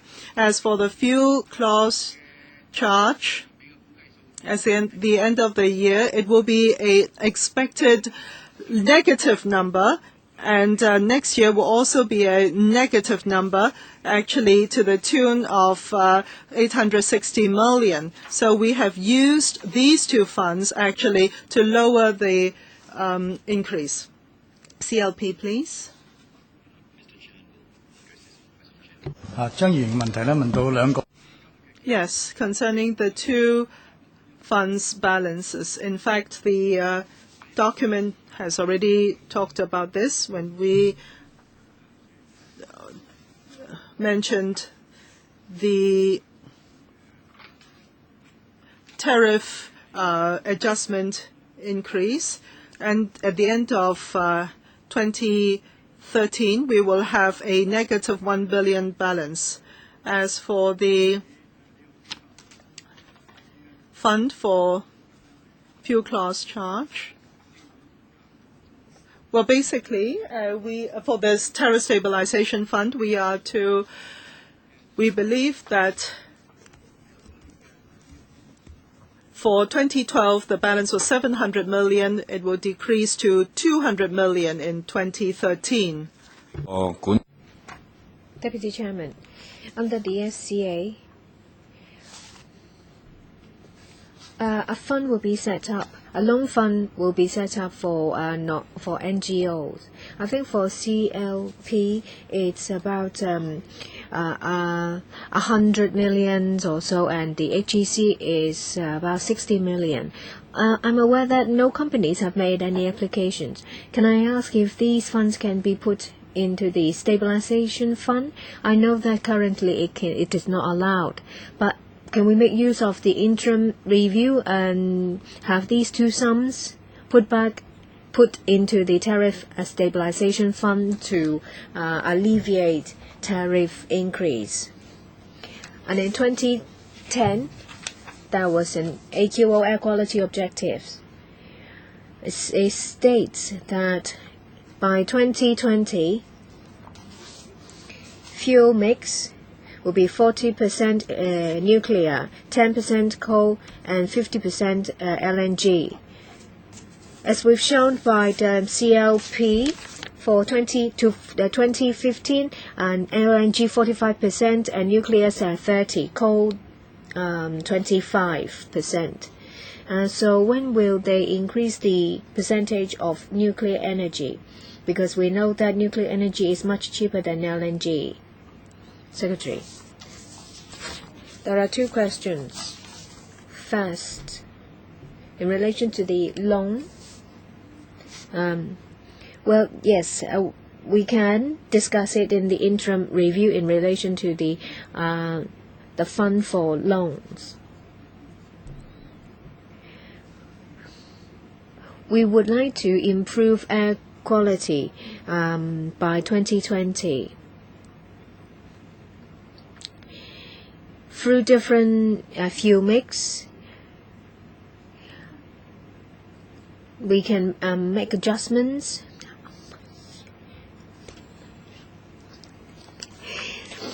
Well, we can discuss it, and next year we will discuss with the two power companies on the fuel mix in relation to the percentage. What about nuclear energy? That includes nuclear energy as well.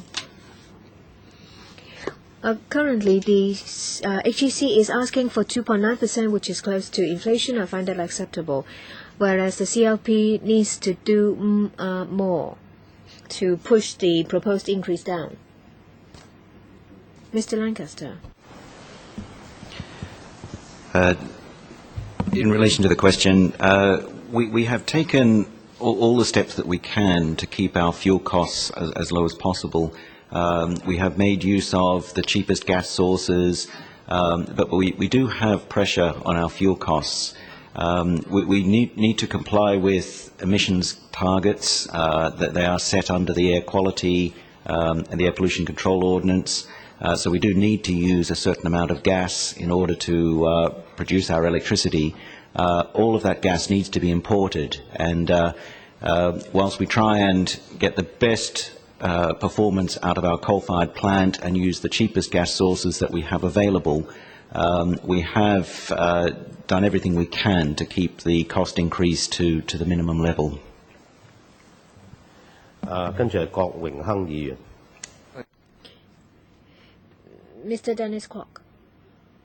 First, a question on emission reduction. In the past 3 years, because of the excessive generation, they've been fined $95 million. Is that counted towards the operating expenditure? Will this amount be shifted onto customers? Paper, it is not exactly clear whether the two major components of the CLP's tariff consists of what I just mentioned. 或者可以請港燈答先。Perhaps I ask HEC to answer first. Miss HEC, I said.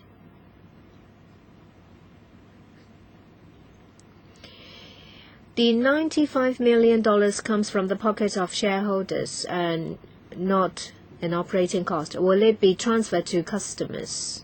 No. Because they are paid by shareholders, so it is not counted as operating cost. CLP. In relation to the excess generation capacity, we have not had any payments for excess generation capacity. We have not triggered that penalty. So in relation to the new emission cap on 2015, I would like to hear from the two power companies. If you are to meet the emission cap 2015, what is the impact on the tariff and your operating cost? Perhaps I'll ask Mr. Wen to answer first.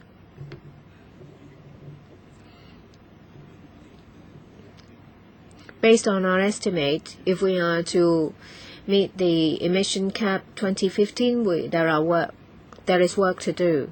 First, our generation unit, in particular the two coal-fired generation unit, will have to be running normally because we do not have a backup, a coal-fired generation unit. And when it comes to the impact on tariff, it depends on prices of LNG in the coming few years. If it is similar to that of today, I reckon the impact will be minimal, but that is to be decided by the market. CLP, Mr. Lancaster? Chen生。 Mr. Chen? If we are to meet the emission cap for 2015, we are facing great challenges. In our presentation, you see that we need to adjust our fuel mix. LNG consumption will have to be doubled.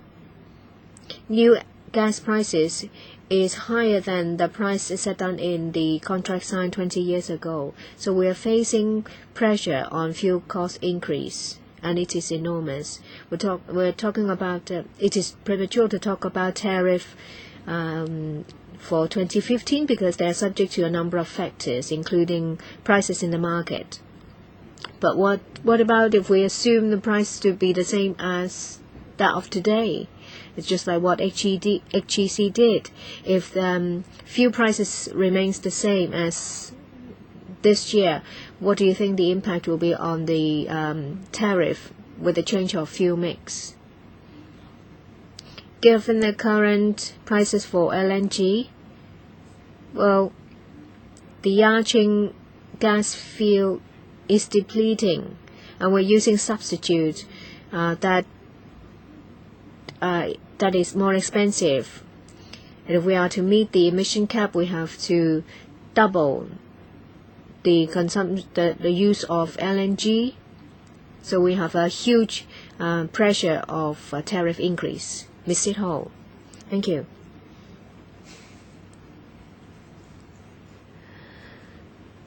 The two power companies have adjusted their tariff structure by increasing the blocks.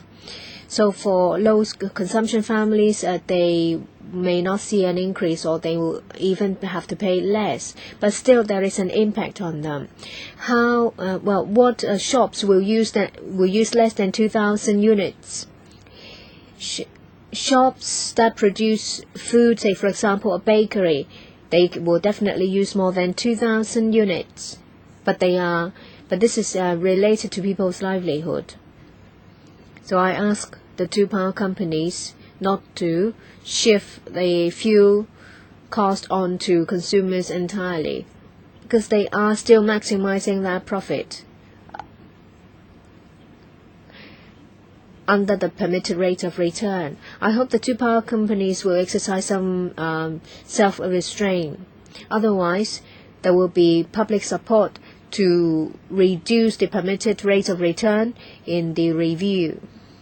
In the coming 2 or 3 weeks, I think you will hear very clearly public view in this regard.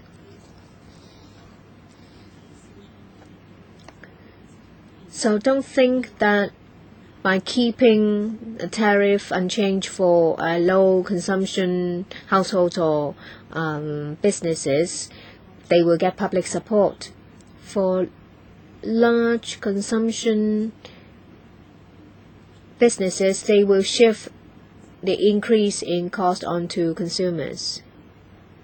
So we see an increase in bus fares and now from tariff.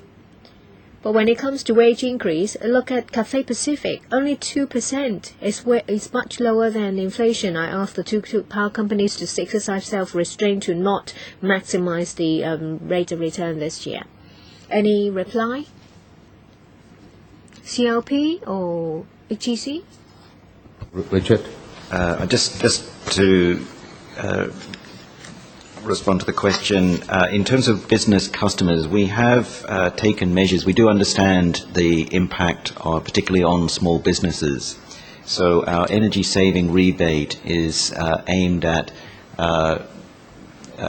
stopping the impact or even providing opportunities to reduce electricity bills for 44% of all our business customers. That 44% are all small businesses. These are customers that do consume relatively smaller amounts of energy, and they are small businesses representing 130,000 businesses throughout Kowloon and New Territories. 尹生。多謝主席。 Mr. Wen, we face the same, we're asked the same problem, the same question. For our non-domestic consumers, for those using as high as 5,000 units, they will only see a bill increase by under 2.9%. So we think that we have kept it to a minimum. With a progressive structure, there is incentive for domestic users and non-domestic users to use less electricity,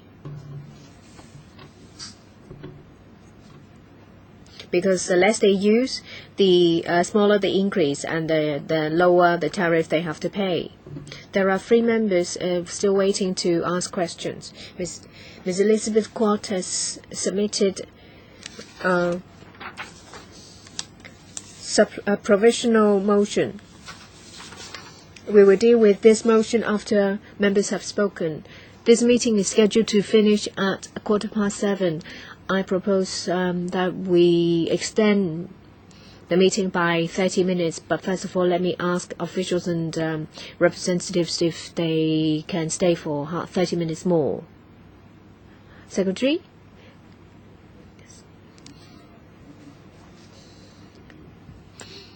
Dr. Kwokaki. Thank you, Chairman. I do find the proposed increase of the two power companies preposterous. They are vampires, bloodsuckers.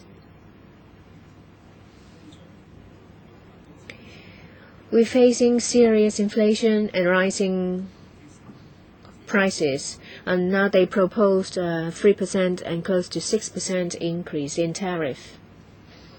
Last year, for HEC, they made a profit of $9 billion. 20%.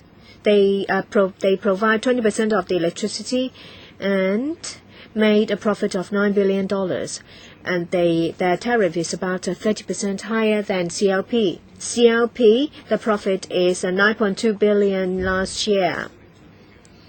I think the main culprit is the SCA. As we can see, the EXCO is powerless. These two monopolistic companies impose themselves on the administration, who can't do anything. And I see that the secretary is like a chicken. And every year, the public see the two power companies making huge profits, devouring huge profits. For 2012 to 13, the CLP, for that transmission and distribution system and customer service, spent $12 billion, and including their development plans, they have spent $13 billion. HEC, for the same year, they spent about $4 billion. Of course, if I'm a power company, I will spend the money because I can spend them on fixed investment, and then I will ask the public for money with the support of the administration. How much money has been unnecessarily spent? Well, we have a reserve capacity of 30%. They may say that Singapore has 50%. But if with the increase in reserve capacity, you're asking us for money, because the reserve capacity cost money. So I'd like to know what the administration has done to protect public interest. How much of these expenditure has been vetted by the administration? I think there are only two alternatives: to open up the power grid and to introduce more competition, so the two companies cannot squeeze every dime in profit. Is this the line? Is it the direction we are going to take? What has the administration done? Thank you, Mr. Chairman. I think we will be looking at the past as well as the future. We all know that the agreement is a framework. Whoever sits in this chair will have to respect that and also to optimize on that agreement. Whether I can make a sound or not, or whether I shout or not, in the long term, it really is how we can open up the grid and we can look at other possibilities. Those are things that we will be looking into. But within the agreement, the two companies are coming up with with their proposal for raising of the tariffs, so that there is sufficient time for discussion and for looking into the details of their proposals. Perhaps we should take some time to talk about the gatekeeping work that we have been doing. Vivian? Mr. Chairman, even though the two companies' tariff prices have not exceeded the 5%, and therefore there is no need for government approval. However, when we received the submissions from the two companies, we have gone to them several times for discussions. For example, under the SEA, we have been doing our best as gatekeepers. We have been looking at our electricity usage, our capital outlay, and also fuel costs, and also the fuel clause charge, as well as the tariff stabilization fund. We have discussed all those with the two companies. And through this kind of work, we would want to lower the rate of increase of the tariffs for the two companies. Now, for this proposal, I can tell you this is not their initial proposal. We have tried our best to actually lower that increase. Mr. Sin Sung Kai? Well, Mr. Chairman, I've looked at the two documents. I do not see for 2012 your projected rate of return for 2012 and also your projected rate of return after the upward adjustment. And also on the rebate, I'm still not very sure from CLP. Now, the paper says even though the court case is still ongoing, we are offering our customers with the 3.3 cents rebate per kilowatt hour. Now, we are looking at this rebate level, and also this is part of the reason for the decrease in the price. Now, let's say if the court rules that the CLP does not win the case, will you try to recuperate this rebate? Mr. Lancaster? Thank you for the question. For the rent and rates rebate, we introduced this last year as we were approaching the end of a 10-year court challenge to overcharging by the government of our rent and rates. And we made the commitment to return whatever money was refunded by government to our customers through the rent and rates special rebate. During 2012, we have already been refunded some of the money by government. The final amount has yet to be resolved, and the final judgment has yet to be handed down by the courts. But in anticipation of further refunds of money in 2013, we will be extending the rent and rates rebate for another year. We do anticipate that by the end of 2013, all the money that has been refunded from government will be returned to our customers through the rent and rates rebate. That is to say, whatever happens in the court, whatever the court ruling, will you not try to recuperate the rebate?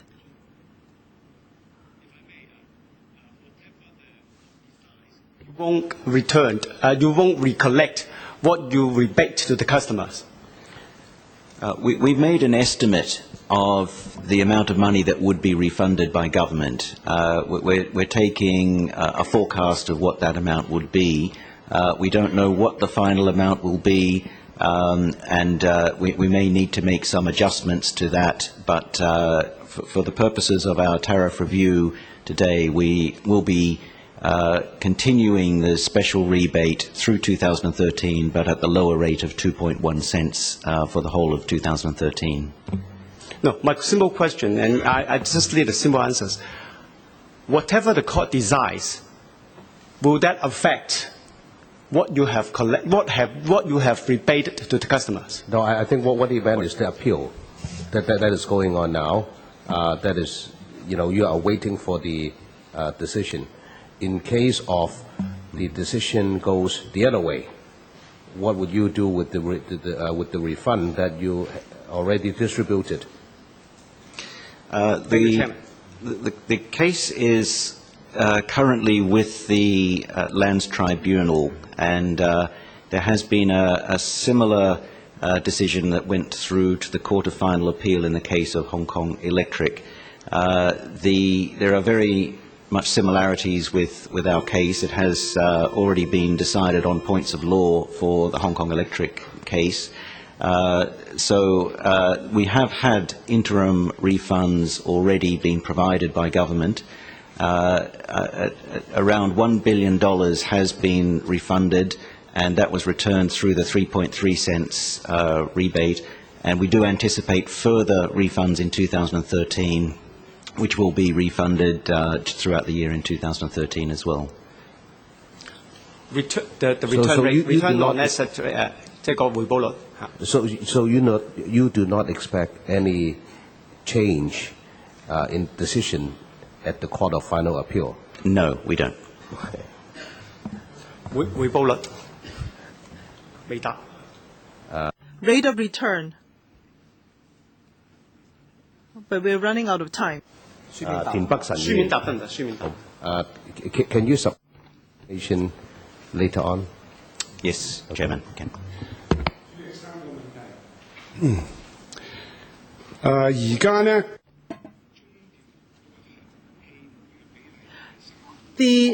It's 325 and 037 between CLP and Hong Kong Electric for the fuel mix. And the price is 25 cents for CLP.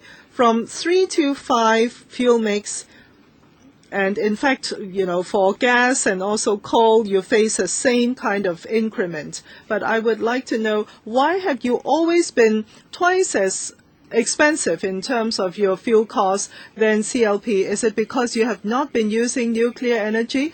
Why do you refrain from doing so all through these years, and resulting in the islanders and the residents in the island paying so much more? Now, also for the CLP, again on your fuel mix of 325 versus 037.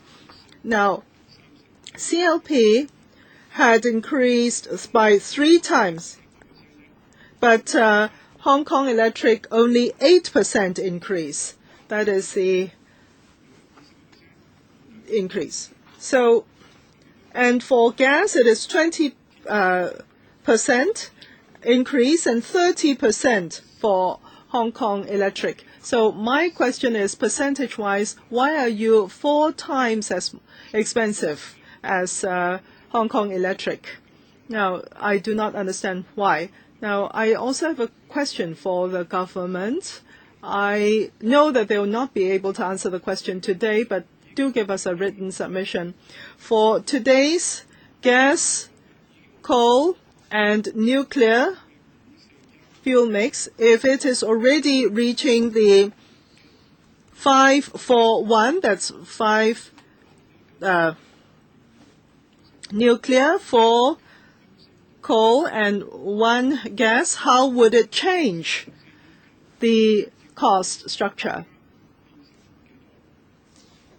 And the 134.9 for Hong Kong Electric, how would it impact that as well? I mean, all along, we have never discussed where the capital would come from, who would be responsible for shouldering the cost. All along, we've just been talking about clean air and all that. Can Hong Kong Electric please answer the question first? Perhaps I should tell the new members joining the LegCo. In fact, last year, we have already had this new fuel mix proposal. There is this nuclear element, actually, but because of the Fukushima incident, and therefore they will have to completely overhaul their fuel mix plan. There will be a new fuel mix plan to be submitted to us.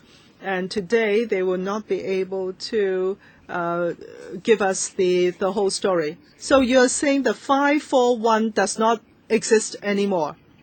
I'm not saying it does not exist anymore. They are reviewing it. All right? I'm saying how much more do we have to fork out if indeed it is 541 in terms of fuel mix proportions? For 541, that is increasing the nuclear part. In terms of tariffs, I can tell you there is no answer how it would impact the tariffs. If we are to increase nuclear fuel supply, does it mean that we will build new nuclear plants or not? We do not know. So there is no analysis on impact of tariffs. I cannot accept that answer. In today's price, I want CLP and Hong Kong Electric to tell us what their fuel costs are for each of the 3 fuel sources. I want to know for today's cost. I'm sure they'll be able to give us the breakdown. Perhaps you can make the calculations and give us the information after the meeting. Perhaps Hong Kong Electric would want to respond to Mr. Teen's question. Yes, we have some figures to supply you after the meeting. And the third question, yes. I want the figures to be supplied by the 2 companies for today's cost, 541. But I would like to ask of the HKE, why are you twice as expensive in terms of your fuel price compared to CLP? Mr. Wang, thank you, Mr. Tin, for the question. As you have mentioned, for our fuel mix, it is 7 coal and 3 gas. And these are completely subject to market fluctuations in terms of prices. As for CLP, 30% comes from nuclear, and in the past 20 years or so, the cost had been stable and had not come under the fluctuations of fossil fuel price. And that is the reason why we have been more expensive, because of our fuel mix. And you asked why we did not introduce nuclear. This is partly because of the policy of the government, and also because we have not connected up with the Guangdong province in our system. If we are to do a small-scale introduction of nuclear energy, the cost will be very high. Now, for the 541 fuel mix proposal raised in 2012, we have very proactively looked into it. But I think we'll have to wait till the government is more clear in its policy. We'll be happy to join the discussion. That means if 541 is implemented, well, can you maybe let the two power companies to answer first? A CLP, why is there an increase of 30%, whereas HEC is 8%? Thank you for the question. First, fuel cost. Fuel cost increase. In terms of percentage, ours seem to be higher. But if you look at the fuel cost charge account in 2013, after the change, is 22.4 cents. For HEC is 40.2 cents. So the two base figures are different. This is unrelated to my question. I was asking about the extent of increase. Can you answer succinctly? If you can't answer, maybe you supply the information after the meeting. Just one word. The increase, it depends on the change in our fuel cost account. An estimate is higher, so it's not based on today's price. It's just based on your estimate. Perhaps you will let them answer. That is based on the 2013 fuel cost. We made the calculation from that, and in relation to the fuel mix of 541, the procurement of nuclear energy is entered through operating cost, not fuel cost. Well, we now have to deal with Ms. Kwok's motion, and the photocopy has been circulated to you. It is in relation to the proposed higher than inflation tariff increase for the second year in relation to the CLP. This panel finds that unacceptable. We urge the administration to urge the CLP to commit to the duties as a corporate to meet their corporate social responsibility, and to exhaust all methods to push down the proposed increase, and that include adjustments in the fuel clause charge account and also the tariff stabilization fund, and to alleviate the burden on the public. At the same time, the administration should make use of the interim review of the SCA next year to ask the two power companies to extend the source of fund for the tariff stabilization fund, say for example to set aside revenue from property development to alleviate the pressure to increase tariff. Would you like to elaborate, Ms. Kwok? No, it's very clear. Members, would you like to speak in relation to the motion? Dr. Fernando Cheung? I agree with the spirit of Ms. Kwok's motion. But this only deals with CLP and not the HEC, so it's unfair treatment. The two power companies have maximized their profits. The HEC may ask for a smaller increase, but the tariffs themselves are about 30% higher than those of CLP. So I propose to add HEC as well. So it is in relation to the hefty increase for the second year by the two power companies. And this panel finds it unacceptable to urge the two power companies. Ms. Quat submitted this motion during the meeting time, but it's already past that time. I cannot accept your proposal for amendment. We can only vote on this motion.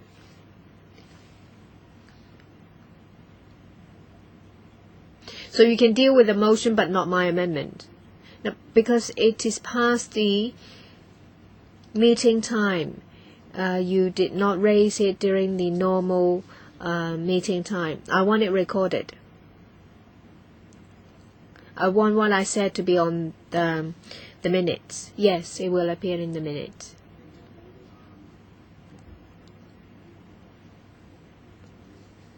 Any members who would like to speak on the motion?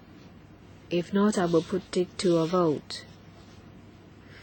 Those in favor, please raise their hands. Those against, please raise their hands. Those abstain, please raise their hands. What's the result? 3-4.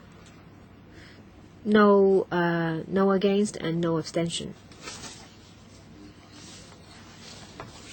Ms. Scott's motions is passed. Is carried.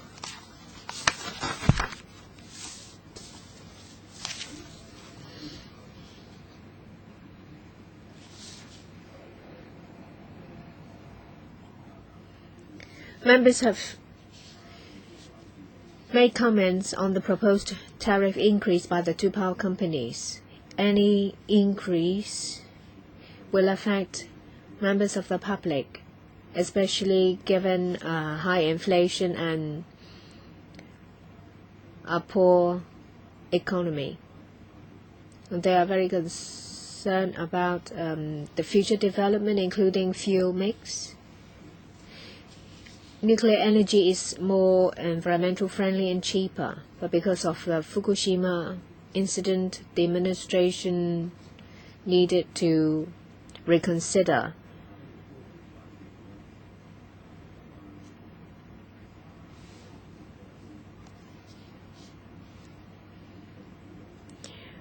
Members are also concerned about the interim review. The views were clear, and I asked the two power companies to consider members' views, and the administration please consider members' comments as well. Mr. Ronnie Tom, we only note the justifications put forward by the two power companies, and I just now asked Chairman for you to convene a special meeting, and I asked the two power companies to supply us with more figures and reply in written form. I hope we can have a special meeting as soon as possible so that we have sufficient time to have our say. 4 minutes is not enough today. We don't have a chance to vet or to go over the proposed increase. Dr. Kokaki, I agree with what Mr. Tong said, but I asked the chairman to do two things. Once they have given us the information paper, perhaps the secretariat can do some clarification for us. Say, for example, future fuel supply and use of nuclear power. The tariff increase will affect all sectors, and I would like to hear from the public and also from experts. will the chairman consider a public hearing? Say, for example, emission reduction, fuel supply. I'd like experts and members of the public to have a chance to have their say so that we can take into account their comments. Dr. Fernando Zhang, I agree with Dr. Kwok and Mr. Tong. And I would like to say that we only have 4 minutes today. We don't get a chance to ask many questions. Will you allow us to ask questions in written form for the Environment Bureau and the 2 power companies to give us written reply, and then we will arrange a special meeting and a public hearing.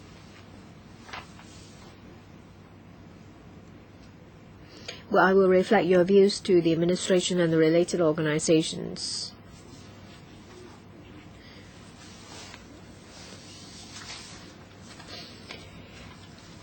I will check with the Secretariat about the venue and time for the special meeting. And you will be informed of the result.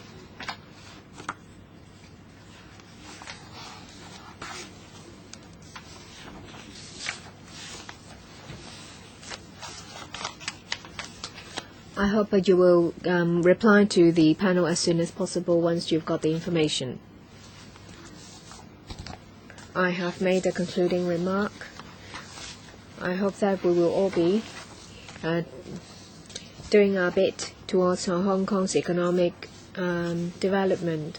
Members asked you to reconsider your proposed increase to push it down. I once again thank you all for attending.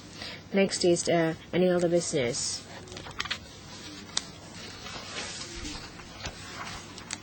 The next regular meeting is Monday, 28th of January, 10:45, our regional time.